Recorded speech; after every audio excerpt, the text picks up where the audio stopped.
एक कल के उदय साहब नाम छोड़ के साहूकार महाजन के क्या दबा कल के सरकार कहलिए जे ठीक लेकिन धन हेतै केना कल के धन तोरा हम देबो न कल के नै पहिने कह जातो कल के उदय साहब धन देबो हम जफरा बाजार में देबो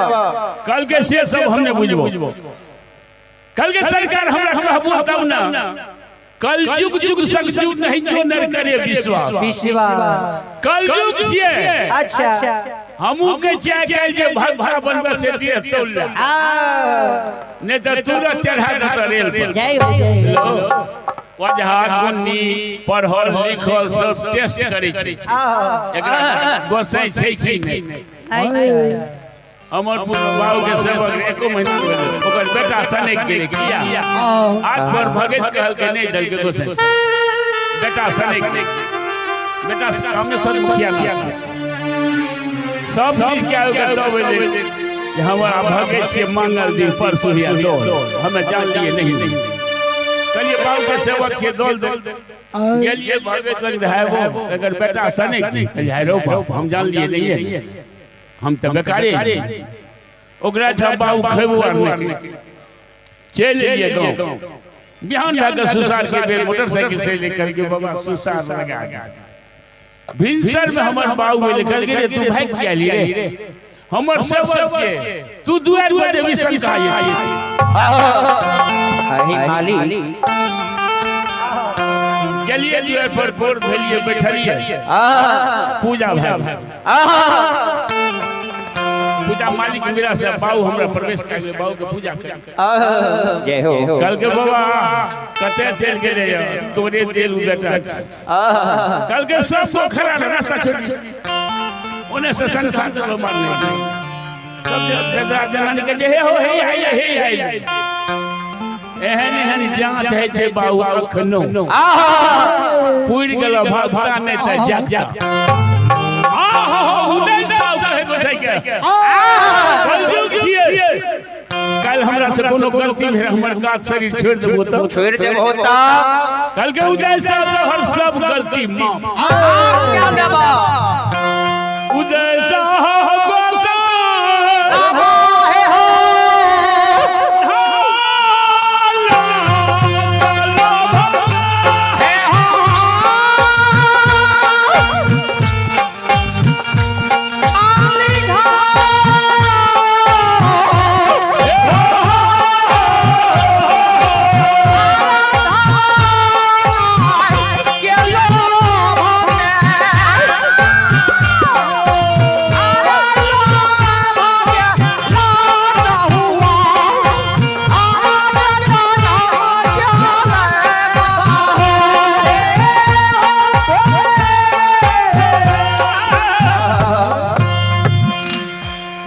बेसी लोभ होई छै पैसा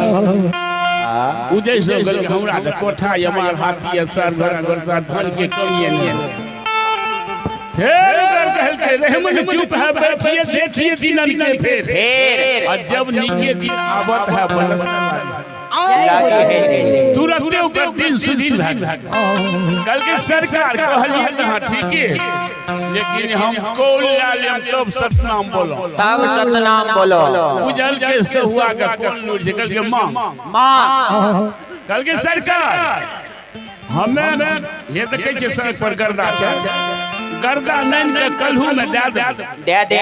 हम अपने कलहू पर बैठ रहब अब बिना बरद के कलहू घुमाल दे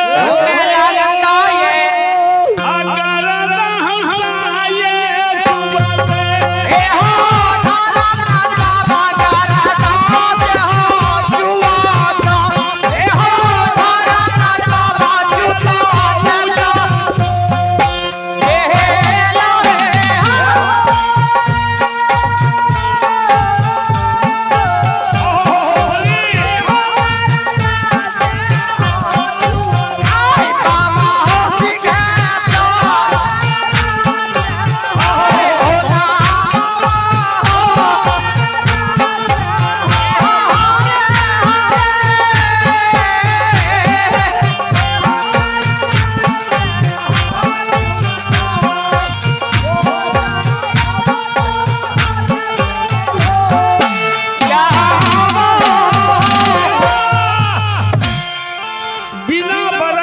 कलू घुमल कलहू घूमे लागल गर्दा में से जे तेल चुए लागल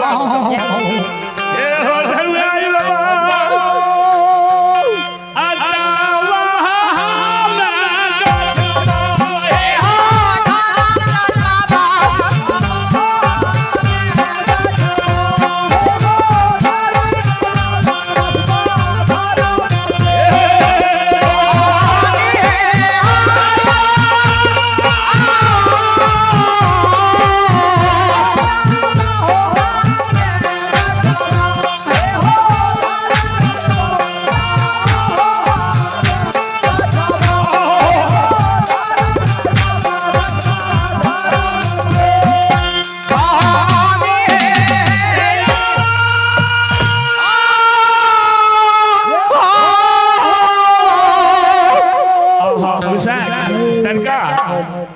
तब हम सतनाम बोलबे नहीं जय हो गुस्सा करके महावीर जी पक्का खिलाड़ी देश आप को गर्दा में से तेल किया तो कहे छे हम तो पनियार है सब परियार है सदखत जालू माया के विस्तार करे जा हाय हे गुस्सा बाबा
विस्तार कर देलखिन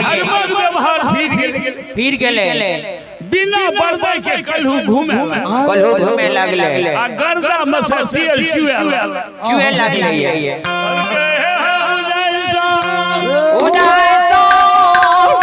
ये जे कहलो से हम पूरा कर देलियो ये अब एक बेर को न ससना कल के नहीं सरकार सतनाम नहीं कहो बात के हमरा विश्वास नहीं छे कल के नहीं विश्वास कल के ना कल के की बोल कहे छो कह न तोरा बोलो कल के पनियार सरकार हम बनबे हमरा से गलती हेते हमर बात शरीर छोड़ देबो मोगल के राज छे मोगल के उदय छे बन के वंशा कल के उदय सा हम हो जबा जफरा बाजार में कल के जफरा बाजार हम की करे जेबे हम जफरा कल के उज्जैनपुर के शनि बगरिया तोहर श्री राज मोरन जाय छै व्रत पर लौंग फूल मरीच खरीद के लाबै खरीद करे आ जफरा बाजार में बेचै छै खरीद तहु व्रत के लाके जफरा बाजार चल जा श्री राज मोरन से लौंग फूल मरीच खरीद के नानी आ सरकार दियालु कहूं जफरा बाजार में चटी लगा के खरीदिया बेचिया कल के हो सरकार खरीद में बेचबे तो में की बचते हम की बनते हमरा एगो छुरी से की हेते हमरा महावीर जी आप कोन उपाय है की हेते उदय से कॉल करल छिया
हे धर्मराज बाबा उदय साहू के गोसाई कहे छे उजैनी में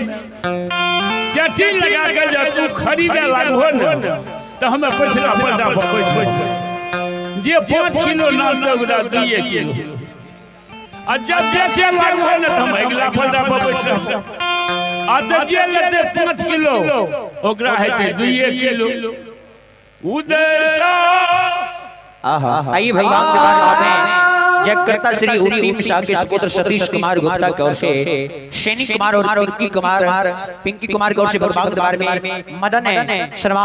साहब की ओर से भगवान के बारे में शानदार सदा से बड़े ही उदाहरण से अब है सैनी कुमार और पिंकी कुमार की ओर से 1 रुपए की दान है मदन सा लिखा मदन शर्मा की ओर से भगवान के बारे में शानदार 51 की दान है। एक बार जोरदार ताली हो जाए ताली से ताली की जय हो ताली दादा की समस्त परिवार की जय हो। हे उदय साहब कते धन तू लबो उदय साहब के लोभ भागले जे हमरा त बाप धन के कमी नहीं धन की कमी नहीं छे कलकत्ता सरकार पनियार तो हम बनबे जे जफरा बाजार हमरा ला जेबे तो बीच में उदय साहब के संगीत गिरिया उज्जैनीपुर से श्रीराज मोरंग बरत लदनी करे जाय छे लोग फूल मरीच के खरीदे बेचे उदय साहब बाबा संगीत गिरिया के जफरा बाजार से सरकार उज्जैनी से जाय है श्रीराज मोरंग श्रीराज मोरंग में जाकर लौंग फूल मरीच खरीद बिक्री करे छे आ संगीत गिरिया के संग उदय साहब श्रीराज मोरंग से उज्जैनी से जफरा बाजार भगत के सब हम जफरा बाजार गाबै छियै जफरा बाजार छै कत कोई न जय हो जय हो जय हो।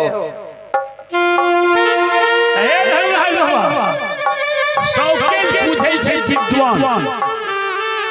आप लोग समझते हैं तो डेफरा बाजार है और आप बोलते हैं राज सरेसा शौक मोहन है। हेलो बेनी बात सखा का पूछलिए 104 मंडली है माली में हेलो कल हम तो नहीं जान छे कोई सरकार नहीं कह सकले जे शौक मोहन करते छै। माननीय सभापति महोदय 10 मिनट और रोपने के समय बढ़ाल जाए छे। इसके बाद हमारे स्वर्गीय रामचंद्र बाबा सभापति सिमरिया उनके सुपुत्र संतोष पंजार जी साथ में जय जय राम पंजार सरपंच साहब माली संजय भक्ता माली चौक सभी आदमी मिलजुल करके